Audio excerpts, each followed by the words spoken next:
2022 FIFA World Cup will get underway in Qatar. This tournament is being held in the Middle East for the first time, and Qatar has built 8 impressive mega stadiums to host this massive tournament. One of the stadiums is designed like a traditional Middle Eastern woven cap, another is made of shipping containers, and one venue has infamously been likened to a woman's private parts. While they are striking in design, the 8 venues pose a logistical relief to the fans attending arguably the most controversial World Cup ever. Qatar is home to less than 3 million people, and it is the smallest country to ever host a World Cup, so the legacy of the tournament has to be managed carefully. If you add up the total costs, taking into account not only the cost of building new stadiums and renovating existing ones, but also all the money spent on infrastructure, this year's World Cup is by far the most expensive of all time.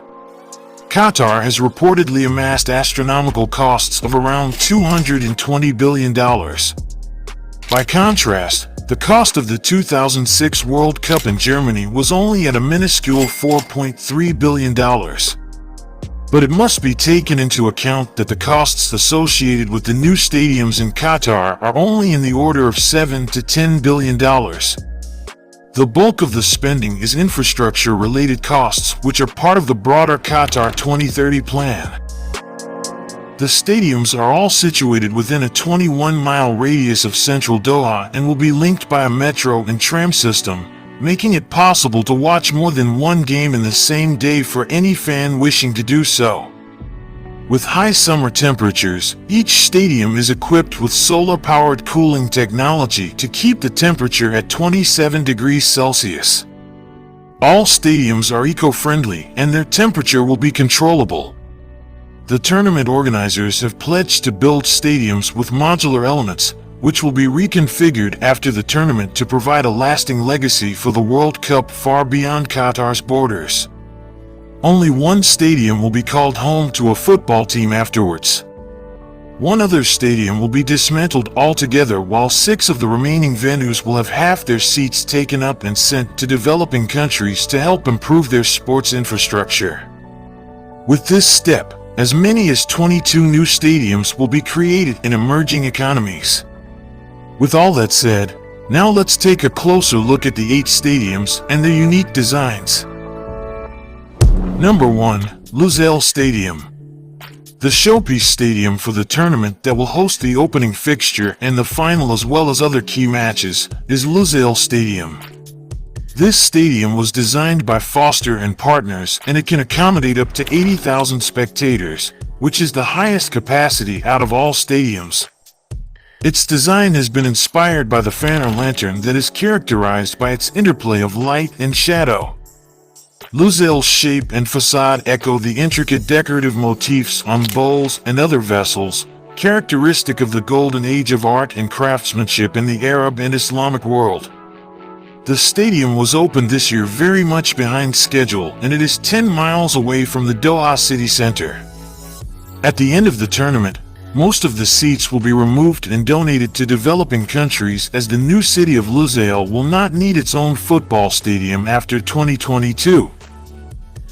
Number 2. Al Bayt Stadium. One of the larger stadiums, the Al Bayt Stadium will stage matches right through to the semifinals of the competition.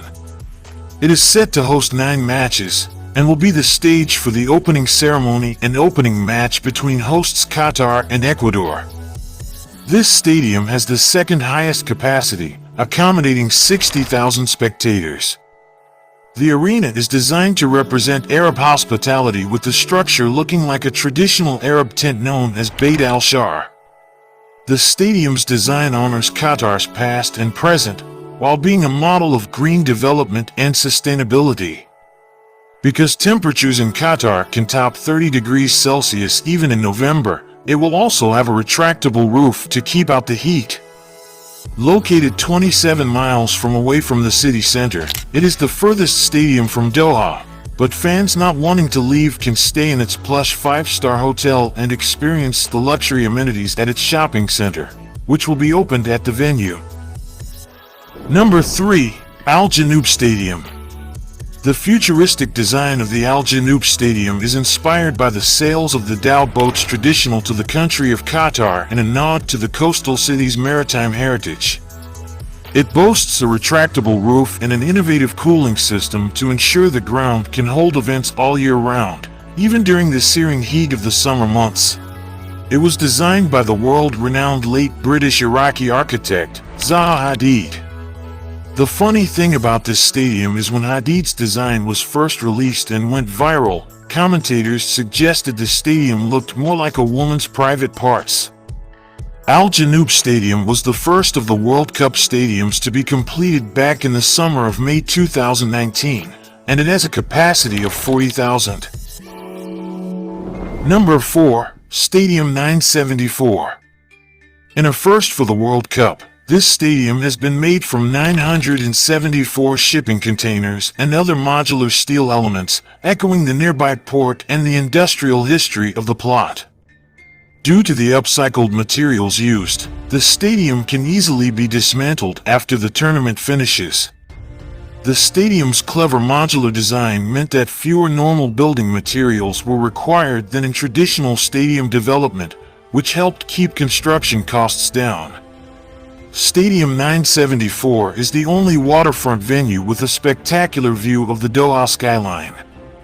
The result is a distinctive, boldly colorful, and thoroughly modern arena. The concept of the stadium was designed by Fenwick-Ibarran architects. Number 5. Education City Stadium. This stadium is right inside the Qatar Foundation just outside the center of Doha, which is well known around the world. Hosting 6 matches through to the quarterfinals, the Education City Stadium is set to become the home of the national women's team after the World Cup. The stadium takes the shape of a diamond and will be nicknamed the Diamond in the Desert as it is designed to glisten by day and glow at night.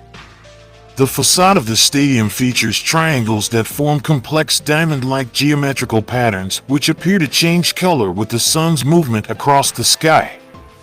Like diamonds, the stadium's design represents quality, durability, and resilience, and will become something to be treasured, both for the memories it holds and its future value to the country. Number 6. Ahmed bin Ali Stadium.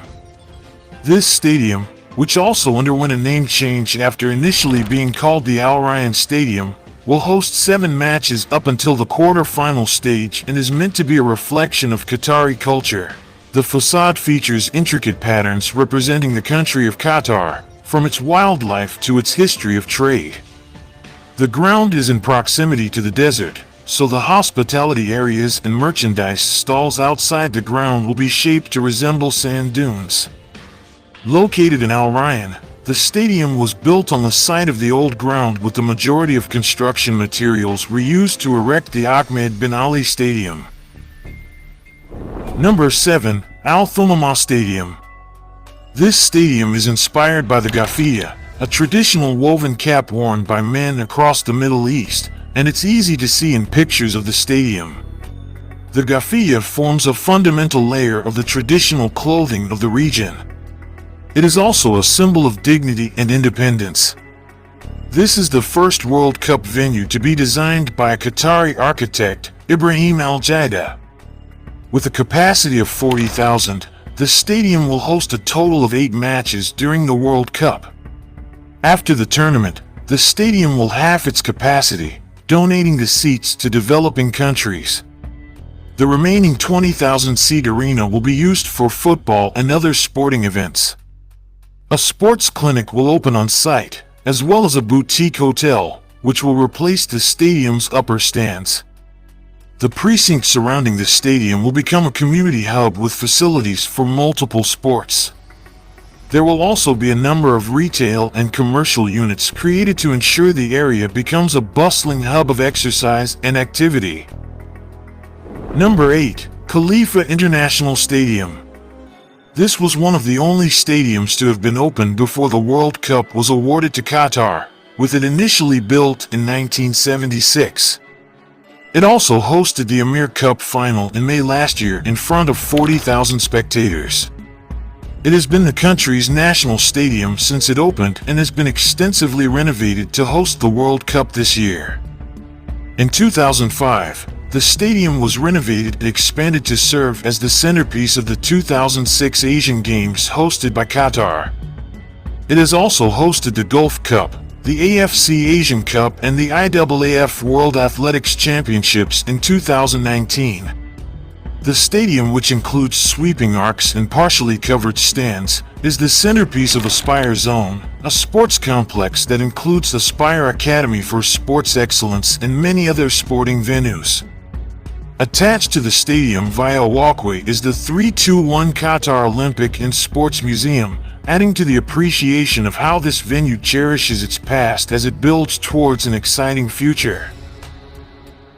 Like any other mega construction project, these stadium projects have also undergone its share of criticism and controversy.